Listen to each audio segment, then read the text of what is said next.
Round table సమావేశంలో అన్ని సంఘాల నాయకులు అందరూ వచ్చినందుకు పేరు పేరున జైభీములు. మనం ఏంటంటే సమావేశం ఏడికి బంతి దానిపై నెల రోజులైంది. నెల రోజులైన కూడా ప్రభుత్వం కూడా నిమ్ముకు నీరెత్తినట్టు ఉంది. ఉద్యమాలు చేయలేక మనం ఉద్యమాలంటే నేను ఆడ జరిగినప్పుడు వర్ధన్నపేట ఎమ్మెల్యే గారు నాగరాజు గారిని, అదేవిధంగా మన చెన్నూరు ఎమ్మెల్యే గారు ఇదే కన్న గారిని, అన్న మన బంతి మన కులం పిల్లగాడైన మనం పిల్లాడు చనిపోయినని తోలుకొని వచ్చి ఆ కుటుంబాన్ని వలకరించి వచ్చినాక కూడా ఎమ్మెల్యేలు ఇద్దరు వచ్చిన దాన్ని కూడా దాని ఉద్యమం లేవాలి, కూవెత్తున లేవాలి. ఉద్యమం లేచినప్పుడు ఏంటంటే ఏదో రెడ్డికో బీసుకో అయితే ఎంత అల్లాడిపోతుంది. శంషాబాద్ల ఓ రెడ్డి అమ్మాయి చనిపోతే ఎంత అబ్బా రెడ్లు మొత్తం అయిన మన జాతిలో జరుగుతాయి. ఏంది ఇంత దారుణంగా ఉందంటే అంత దారుణంగా ఉంది. మనం ఏం చేయలేకపోతున్నాం. మొన్న దచ్చి ఇయ్యాల్లో రేపు వస్తుంది ఆ ముసలిది. అరే అంశన ఉండి కొనుక్కుతున్నాడు వాడు, నాకు చంపి నాకు తోటికి తీసుకురారా నేను అంత అహంకారం ఆ ముసల్దానికంటే రేపో ఇయ్యాల్లో చచ్చిపోతుంది. అంత బలుపు అంత కుల అహంకారం ఉందంటే ఆ బలుపును ఎప్పుడు చేయాలి? చట్టాలు అంటున్నారు. ఉన్న చట్టమే పీకే ఎన్నిక చూస్తున్నారు ఈ బీజేపీ. ఉన్న చట్టాలే తీసేస్తున్నారు, ఉన్న రిజర్వేషన్లే తీసే ఎన్నిక చూస్తున్నారు. చట్టాలు లేక మనం ఐకమత్యంగా లేక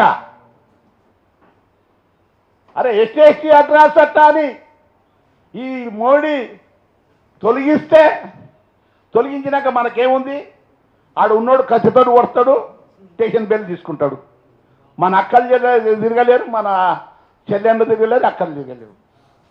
మౌనిషం అనుకున్నావా? ప్రభుత్వం నిమ్ముకి నేరెత్తినట్టు అంటే కేంద్ర ప్రభుత్వం బీజేపీ కుట్ర. మనం ఫస్ట్ ఆ కోర్టు పెడదాం, ఈ కోర్టు పెడదాం, ఆ కోర్టు పెడదాం అంటే ఉద్యమాలు చేసి మనం అంత చేస్తే సెలవు వరంగల్ సింహగర్జన పెట్టి ఎస్టీ అట్రాస్ చట్టాన్ని వచ్చిన దగ్గర వినలేదు. అసలు చట్టాన్ని తెచ్చినాం అంటే మనం చెప్పుకుంటే కాదు, బీజేపీ చాలా కుట్ర చేస్తుంది. మన దళితులకు ఎస్టీ అట్రాస్ చట్టాన్ని తీసేయాలంటది, ఉన్న రిజర్వేషన్లు తీసేయాలంటది, అన్నీ ఉన్నాయి. మాట్లాడకము. ఒకరొకరు 10 మందిని తీసుకురాని, 10 మంది 20 మందిని తీసుకో, వందలాది మంది ఆడ మూమెంట్ చేస్తేనే కదలిక రావాలి. ఆడ ఉన్న కలెక్టరే రాలేదు, ఆడ ఉన్న డిఎస్పీ రాలేదు. అరే ఎవడు మీకు నేరెత్తినట్టుంది.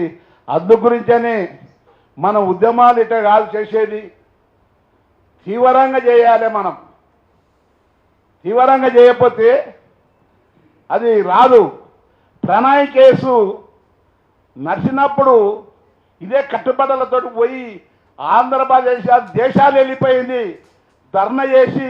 ఇప్పుడు అన్నాడు చూడు, అది ఆస్తి ఉంది, ఆస్తి వీరికి ఇల్లు భరసం చేద్దామని పోయే వరకు 300 మంది పోలీసులు నా చుట్టే ఉన్నారు. నైట్ ఆనే వండుకున్నా.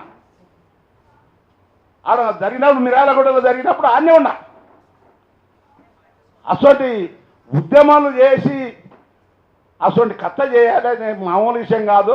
ఇంకా వస్తుంది అని అనుకున్నాం, రాలేదు. అది న్యాయం జరిగిన దగ్గర మనం నల్గొండ సూర్యాపేట మొత్తం కదిలిచ్చి లోకల్ ఎమ్మెల్యే పట్టాలి. ముఖ్యమైన గరం చేయాలి. లోకల్ ఎమ్మెల్యే రావాలి. మనం లోకల్ ఎమ్మెల్యే రానప్పుడు మనం ఏం చేస్తాం చెప్పు? ఓట్లేసింది గెలిచింది లోకల్ ఎమ్మెల్యే. పరువత్యలు మనం పరువత్యలు అనుకుంటూ పోతున్నాం. మనం ఎంతవరకు పోతున్నాం? జాతికి ఎంత అన్యాయం జరుగుతుంది అంటే వీళ్ళు ఏం చేస్తారు కదా, వీళ్ళు ఏం చేస్తారు? మనం ఇట్టే చేస్తే ఏం చేస్తారు? అదే మన ముస్లిం పిల్లలు హైతనగర్లో గొడ్డళ్ళతో నరికిండు. మన రంగారెడ్డి జిల్లా నరుకుతే ఆడికి కలెక్టర్ ఆఫీస్కు తీసుకొచ్చి పోస్ట్ మార్టం అయినాక మళ్ళేసి ధర్నా చేసినాం. డిమాండ్ చెప్పినాం, ఈ డిమాండ్ ఒప్పుకోవాలని. ఒప్పుకుంటే అసలు కదలిక రాలేదు, ఇక్కడ మీడియానే రాలేదు. అసలు మనకు ఏడ వస్తుంది, మీడియా చూపించదు, ఏం చూపించరు. మనం ఎస్సీలం అన్నో ఏం కడుతున్నాం కానీ, దళితులన్నో కానీ చూస్తున్నాం. ఏడ చూసినా ఇంకో ఆలోచన నాకు, బీసీలే వస్తున్నారు వీళ్ళను దళితులను చంపాలంటే అది కూడా అనుమానమే ఉంది నాకు. మనం కలిసిపోదాం అంటున్నాం, ఐకమత్యం అంటున్నాం, ఎస్సీ బీసీ మైనార్టీ కలిసిపోదాం అంటున్నాం కానీ ఒక్కటే వర్గం చనిపోతున్నారు. ఆలోచన చేయండి, ఆలోచనలో పెట్టండి. ఇది ఎక్కడో పోతుంది ఇది. కానీ మనం దృష్టిలో పెట్టుకోవాలని కూడా మీకు మనం చేస్తున్నాను.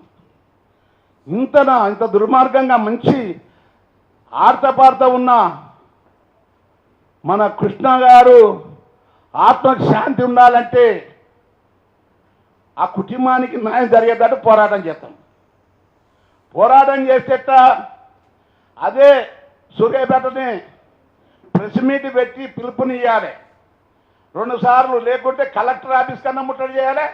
ఈ సంపినోళ్ళ ఇంట్లో వీనికి వెళ్ళిపోవాలి, జాగా వీనికి వెళ్ళిపోవాలి, భూముల వీనికి ఇండ్లు వాడగొడతామని పోవాలి.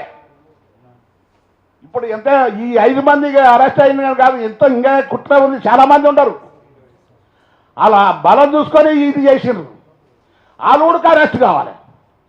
శిక్షవాడి దగ్గర పోరాటం చేద్దాం. మనకు కావాల్సింది ఇల్లు వస్తుంది, జాబ్ వస్తుంది, అవసరమైతే బందోబస్తు కూడా వీళ్ళ ఇంటికి ఇస్తారు మనం పోరాటం చేస్తే.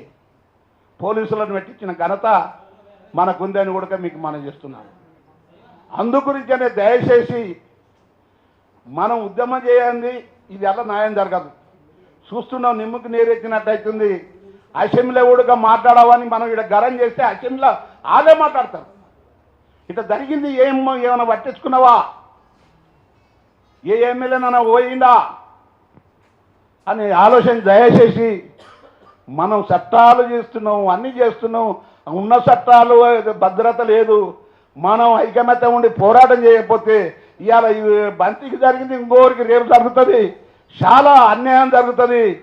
మనం ఉద్యమాలు చేసి ఏదో ఒకటి భవిష్యత్ చేయాలా. ఎన్ని దినాల నెల రోజులు అయింది, ఎవడన్నా ఇంక్వైరీ చేయడానికి వచ్చిండ్రా? ఇంక్వైరీ చేసిండ్రా? మనతోటి సత్తా లేక మనం ముందు జాగ్రత్తగా దయచేసి మనం అందరం మీ తరపున నీ నాయకత్వంలో మీటింగ్ పెట్టి సూర్యాపేట పిలుపునిస్తాం. నేను మాలమానాడు నల్గొండ సూర్యాపేట కదిలించే బాధ్యత నేను తీసుకుంటా. నేను ఎప్పటికీ అండగా ఉంటాను కూడా నేను మనం చెప్తున్నాను. మామూలు మాటలు పీచిచ్చినట్టు కాదు, దమ్ముండి చేసినాం. దమ్ము ఉండాలి. దమ్ము లేకపోతే ఎవడేం చెప్తాడు? ఈ ప్రభుత్వం వింటదా? ఏదో ఒకటి పలగొట్టాలి, ముందుకు వెళ్ళిపోవాలి, ఆ నేస్తుల వీనికి వెళ్ళిపోవాలి. అది ఇల్లు వలగొడతాం, మా ఓనికి న్యాయం జరిగిన దగ్గర పోరాటం చేయాలి అనేది ఒక పిలుపునిచ్చేసి మనం మీడియాతోటి మాట్లాడి ఆ పని చేసినాకనే మన బంతికి న్యాయం జరుగుతుందని కూడా మీకు మనవి చేసుకుంటూ ఈ అవకాశం ఇచ్చిన పెద్దలకు జై భీములు తెలుపుకుంటూ ముగిస్తున్నా. జై భీమ్.